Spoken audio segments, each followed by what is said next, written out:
Hey there, Reddit crew. Let me tell you about the nightmare that was last year. So, picture this. My sister, the one I grew up with and trusted, turned into a real opportunist.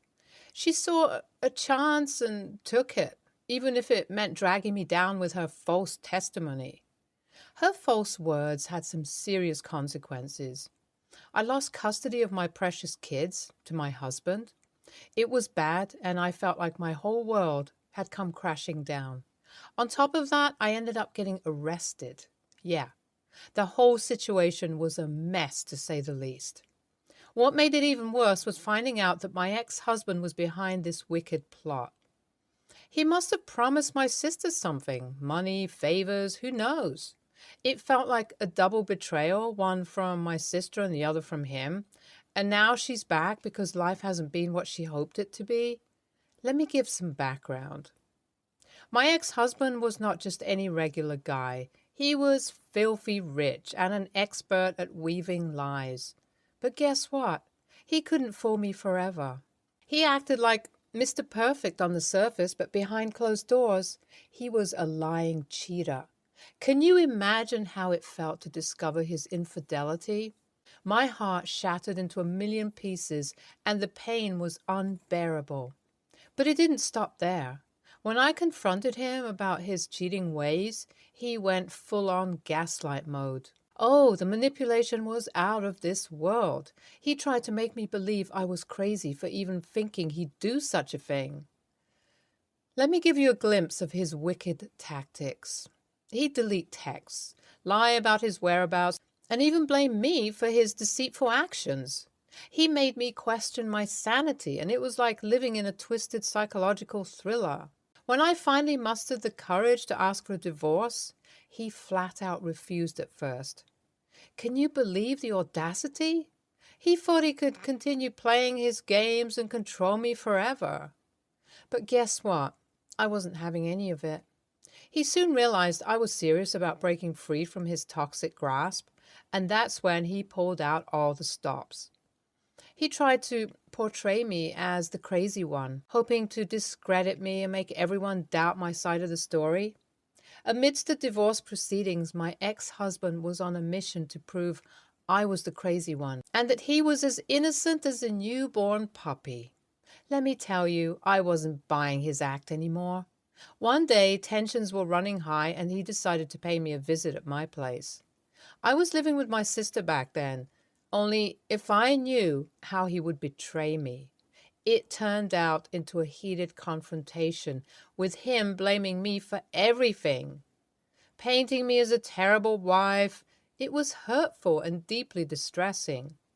He said things I'd never forget. You destroyed our marriage with your crazy tactics. It's all your fault.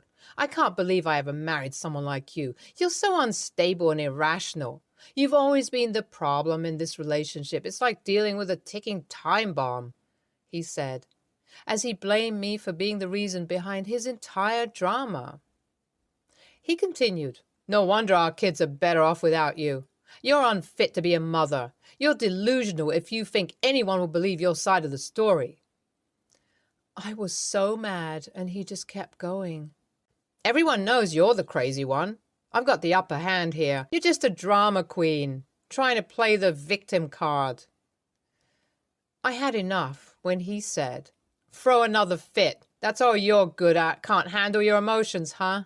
He was intentionally trying to make me feel like I was losing my mind, gaslighting me with every word. And yes, I admit, amid the argument, I made a mistake. In a moment of anger, I threw away a few bottles. So my sis was there, right in the thick of it all, witnessing the fiery confrontation between me and my ex. I was kind of hoping she'd have my back, you know? Like maybe she'd testify on my behalf and show the truth to the world. But no, that's not how it went down. Instead, she did a total of 180 and supported my ex-husband. She had the nerve to claim he was this super nice guy while making me out to be the villain. And to top it off, she threw in this wild tale that I tried to harm him by throwing those glass bottles. My ex played the victim card like a pro. He kept on with this whole I deserve custody because she's unstable shtick. It was like he had this whole script ready and my sis was reading straight from it. I was frustrated and hurt beyond words. I fought tooth and nail to prove my innocence, but it seemed like the odds were stacked against me. No matter how hard I tried, I couldn't catch a break. It felt like I was in this never ending loop of injustice. As a result, I lost custody. I had always been there for them, and now they were being taken away from me. It was the worst kind of pain a parent could ever experience.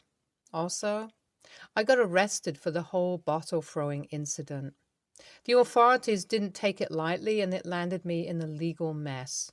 I was charged with assault and reckless endangerment, which made my situation even more dire. The court found me guilty and sentenced me to 6 months in jail. 6 long months away from my kids, away from everything I held dear. It was like a nightmare come true, and I couldn't believe how my life had taken such a dark turn. I was stuck in this seemingly never-ending cycle of loss and pain. It was hard to see a way out, and I felt like the world was against me. Once I finally got out of that dark and suffocating place, I was drowning in a sea of depression. I felt lost, broken, and utterly defeated. In a desperate attempt to be a part of my kids' lives, I reached out to my ex-husband, begging him to consider joint custody or at least give me one day a week with them. But you know what? He turned a deaf ear to my pleas. It was like he was enjoying having all the power, leaving me with nothing but heartache. My depression worsened, and it felt like I was spiraling down a never-ending pit of despair. But luckily, I had a support system that stood by my side. My parents were my rock. They took me to therapy. Their love and support kept me going when I felt like giving up. On the other hand, my sister seemed to be living her best life, having a blast with her newfound wealth. It stung to see her living carefree while I was drowning in pain and sorrow. I couldn't help but wonder how she suddenly came into all that money. Deep down, I knew it was likely tied to her involvement in the whole mess with my ex-husband. Life seemed unfair, and I was struggling to find my footing again. But you know what they say, when you hit rock bottom, the only way to go is up. After what felt like forever in the dumps, I finally started to pick myself up. It wasn't easy, but hey, life's all about taking baby steps towards a brighter future. Slowly but surely, I saw a glimmer of hope shining through. Then bam, out of the blue, my sister shows up at my doorstep, all apologetic and wanting to make amends. I got to admit, it was tough to see her there knowing all the crap she'd put me through. Turns out my ex-husband, the master manipulator, had cut ties with her. Guess she was no longer useful in his twisted game. Karma's got a funny way of biting back, huh? So now my sister's in a real pickle, broke with no place to crash. You can't help but think, what goes around comes around. My parents, on the other hand, were like, nah, we ain't taking her back. Not after what she pulled on you, kiddo. But here's where I had an idea. I mean, what if there's a silver lining in all this mess? I decided to give her a shot at redemption, but with a condition. Spill the beans, girl. If she wanted to patch things up, she had to come clean for once in her life. No more lies, no more covering up for Mr. Cheater. It was time for her to spill the tea and tell the truth about everything that went down. Update 1. So I had this crazy idea to make amends with my sis, and I threw it out there. She wasn't too keen on the whole truth-spilling thing, but I knew how to work my magic. I told her, listen, sis, I'll talk to the folks and get them to give you your inheritance. You'll be set for life. No more broke days. Guess what? She couldn't resist that tempting offer. We have decided to head to court tomorrow. Fingers are crossed for some luck. Update 2. I walked into that courtroom ready to spill the tea and set the record straight. And you know what? It worked like a charm. I won back my kids. Got child support in the bag, and my ex-husband? He's going behind bars and paying a hefty fine. She showed the court the receipts, texts and all where my ex was begging her to lie for him and transferring money left and right. He's a terrible dad, no doubt, and that made it a piece of cake to expose him. Now, here's the twist. My sis was supposed to face the music too for her false testimony, but I decided to be the bigger person and officially forgave her. She got 3 months, though, but I'm willing to let bygones be bygones. The best part? I'm reuniting with my kids, and boy, are we happy. Update 3. Fast forward a month, and life couldn't be better. I'm on cloud 9, and my kids are beaming with joy. We're bonding again, and that's what truly matters. I had my parents give my sis her inheritance. No more drama. Please. But let's be real, I know her like the back of my hand. She'll probably burn through that money like wildfire. But you know what? I'm done with all that drama, and if she runs out of cash, she's on her own. I'm living life to the fullest with my precious little ones. It's all about happy moments and making memories together. So here's to a new chapter of happiness away from all the chaos. NTA, no doubt about it. OP went through some seriously messed up stuff with the ex and sister. Losing custody of kids and getting arrested? That's rough, man. But hey, you didn't back down. You fought for her kids like a boss. And in the end, justice prevailed. She got her kids back. Total win. Forgiving your sister was big-hearted, all in all. NTA. She deserves all the happiness with her kids. No question about it. NTA, this story is like some intense courtroom drama, man. Your struggles hit hard. Losing custody, dealing with lies and betrayal. Tough break. Seriously. Epic. Justice served, baby. Props to you for forgiving her and focusing on her kids. But be wary of her, please. Don't trust. Next story. I, 21, female, live with Amy, 21, female. We get along fine, but I wouldn't say we're great friends or anything. About 2 weeks ago, Amy started dating this guy, Josh, 20, male. Josh is apparently very allergic to peanuts. Amy says it's okay if he has some exposure to peanut dust or if peanuts are eaten in his proximity, but he'll become very ill and possibly die if he eats a peanut. Amy wants to be really careful about peanuts in the house now. I have a big tub of peanuts, maybe 4 inches wide and 5 inches tall. They're 2-pound Planters peanuts you find at the grocery store that I eat often as a snack. And Amy asked me to throw it away. I told her no. I'm happy to purchase a snack besides peanuts when I finish the tub. It's about half eaten. I'll probably finish it in about 2 months. I'm not married to peanuts or anything, but I'm not going to throw away perfectly good food. I was raised without enough food on the table sometimes, and I absolutely will not waste a bunch of food. I know it's not the biggest deal, but it's a principal thing for me. Now, if it was my roommate who was allergic to peanuts, I would definitely consider it. But my roommate's boyfriend of 2 weeks, who does not pay rent here, is not a valid reason for me to waste food. I always wipe down the counter after I eat anyway, so I will keep traces of peanuts away from Josh, even though he's okay to come into slight contact with it. If he is concerned about contact with peanuts, he does not have to come over much for the next 2 months. Again, after that, I'll buy a different snack. But until then, I'm going to keep eating my peanuts and cleaning up after I do so. The main reason why I won't give my peanuts to someone else is for those reasons. I feel that given Josh's newness and the fact that he doesn't live here, I have a right to eat peanuts if I want to, and if I already own them. Amy is really angry that I won't get rid of the peanuts. I've talked with my friends, and they're split. Some say I'm the a-hole because I can't help that he's allergic to peanuts, and I'm creating an environment that may make him uncomfortable. My other friends say I'm not the a-hole because it's my house. My tub of peanuts is older than Amy and Josh's relationship, and I could get rid of my peanuts only for them to break up. I wanted to get more opinions on this, as I don't want to be a major a-hole, but I'm okay with slightly inconveniencing Amy for the sake of not wasting food. So AITA, edit. They broke up 9 days after I posted this. I guess that solves it. LOL. Thanks everyone for your judgments. Info. Can't you just keep them in your room and not eat in common spaces? Since he's not a resident and the relationship is so fresh, I'd say NTA.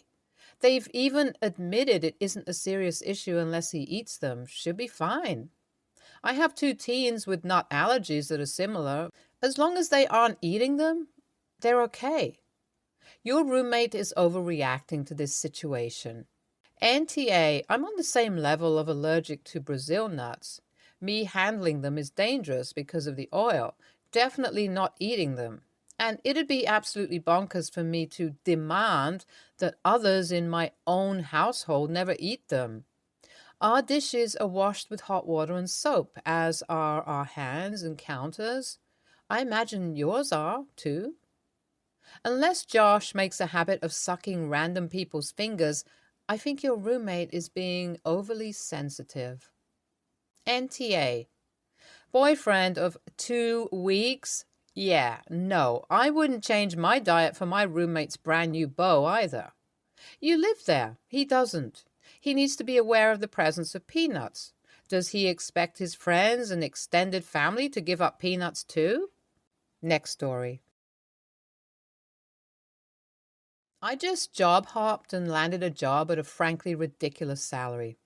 I went from making $120,000 doing software engineering to $310,000 in a senior systems engineering role, plus a sign-on bonus and stock options.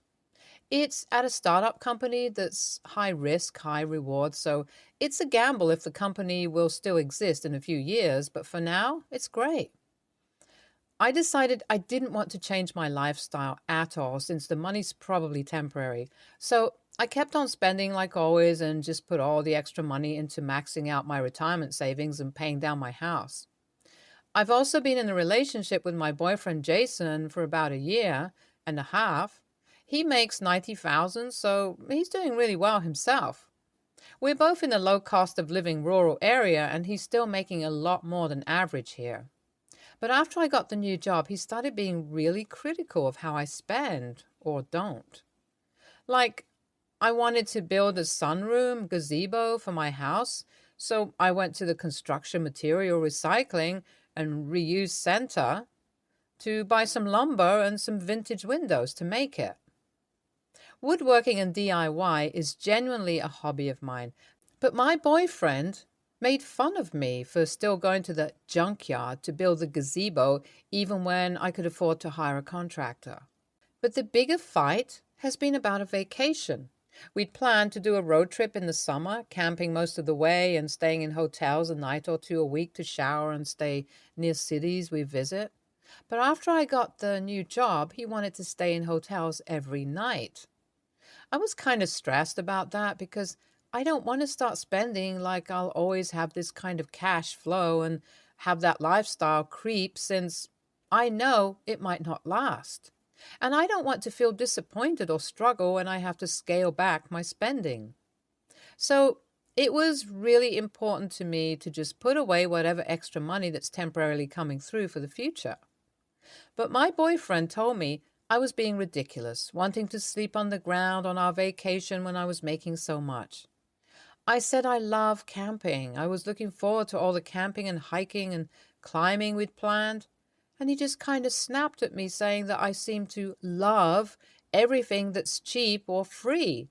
And it's kind of entitled, honestly. I said if anyone's acting entitled, it's honestly him. When he just wanted me to pay for something he didn't even ask if I wanted. Didn't offer to split the cost or anything. It's like he just saw me making more and decided he wanted to spend it. We had this big fight where he said I was all me, only caring about my house and my retirement and how I'd spend thousands a month paying my mortgage faster than I needed to, but wouldn't even do the minimum to make our vacation nice. AITA for wanting to use the money coming in from a new job to save for the future? NTA, it's your job, your money, and pretty rude for your boyfriend to decide how you should spend it. If he wants to be a big spender, he should find a job where he makes more. You aren't all me, because you are literally looking forward to a trip where you'd be spending a lot of close time with him. For you, it's about the simple things. For him, it's about money, your money. I'm a big advocate of enjoying life now because we never know when we won't get another tomorrow. But it sounds like you are enjoying your life without needing to throw around tons of money and be wasteful. So good on you. You and your partner have such different values and interests. Wouldn't you prefer to be with someone who would help you build your junkyard gazebo? Or at least cheer you on while you did it? And be happy taking a road trip camping holiday with you? Is he that guy? NTA. Next story. My dad is estranged from most of his family because when I was 7, he and my mom took in mom's nephew, who is now my brother and their son. My parents had me and my 2 sisters. My brother was an only kid, and his mother was a piece of shit who treated him terribly. My brother is white, dad is black, mom is white, and my sisters and I are dark-skinned. But we are biracial, obviously. For some reason, dad's family didn't want him to take in a white boy, and they became estranged over time. We didn't see them for years, but recently an aunt contacted me and my sisters saying my grandparents wanted to see us because they are in bad health and stuff. Dad said no to seeing them, but my brother encouraged us to go. It became clear very early on that nobody in the family had changed their minds on our brother. They actually corrected us when we called him that the first day.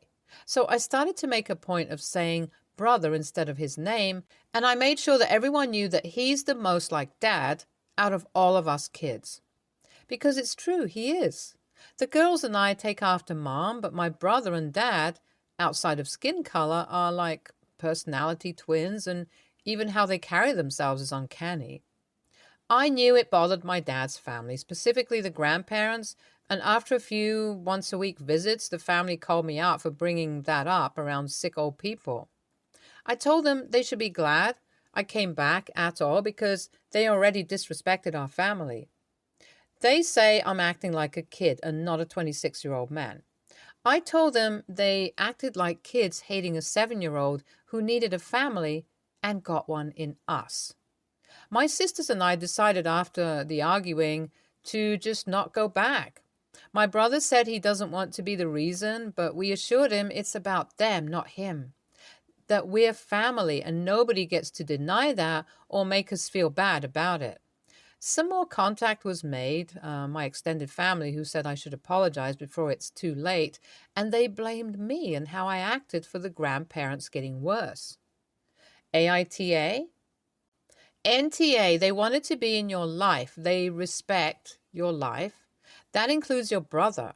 It's not easy to stand up against family, especially when they're all telling you that you're wrong, but you've done the right thing.